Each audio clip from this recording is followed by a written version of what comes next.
Shalom seluruh warga kerajaan. Raja kita adalah the shepherd king, gembala tetapi juga raja. Di dalam tatanan sosial, raja itu paling tinggi, gembala itu paling rendah. Bahkan sempat dikatakan tidak kudus, bahkan tidak boleh masuk ke bait Allah dan sebagainya. Dan menarik sekali, mana ada yaitu gembala raja atau raja gembala. Dan dia menyatakan di dalam Yeskel 34, apa tugasnya? Pertama-tama dia berkata, aku memperhatikan dan juga akan mencari domba-domba yang tercerai berai. Karena apa?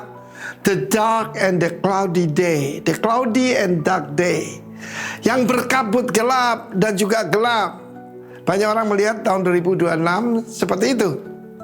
Tetapi jangan khawatir, Gembala agung segala domba dan juga penilik jemaat, overseer daripada gembala itu. Karena gembala itu datang ke bumi jadi Yesus. Dan dia buktikan, I'm the true shepherd. Akulah adalah gembala yang sejati. Saya percaya truth ada hubungan juga dengan otentik. Dia adalah gembala sejati. Gembala upahan ketika serigala datang melarikan diri. Tetapi gembala yang sejati adalah seperti Yesus. Akulah pintu bagi domba-domba itu. Semua yang masuk sebelum aku adalah pencuri, penjahat, perampok.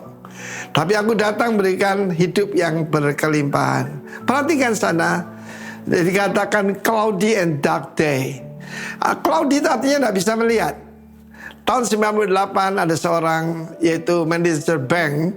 Dia berkata, Pak, dulu saya bisa lihat 2 meter ke depan. Sekarang tidak bisa lihat apa-apa. Tidak ada orang tahu masa depan. Hanya Tuhan yang tahu. Tapi bagi setiap saudara berkata, oh itu kan urusan pendeta. Saya juga nggak suka istilah pendeta seperti saya bilang. Tapi kita adalah gembala. Karena itu kita tidak berkata tentang ketua daripada sebuah komsel kerajaan kita. Tapi gembala. Gembala itu kerjanya memberi makan, menghibur, merawat, menasihati.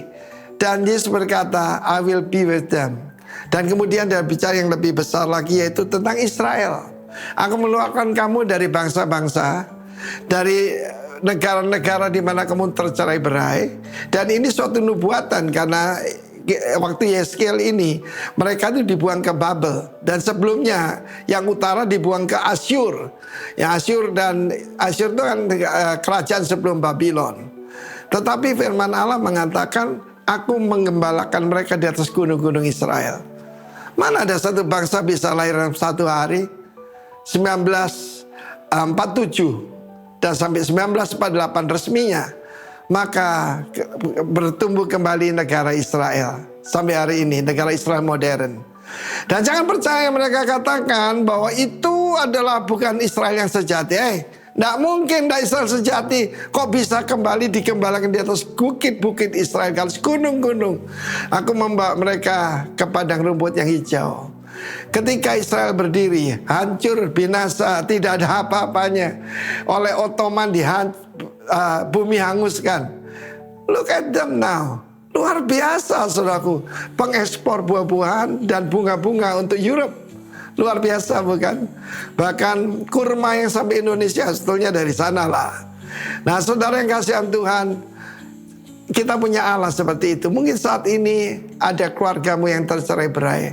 Jangan katakan itu sudah nasib mereka. Ataupun saudara seorang pemimpin, apalagi seorang gembala seperti saya begini.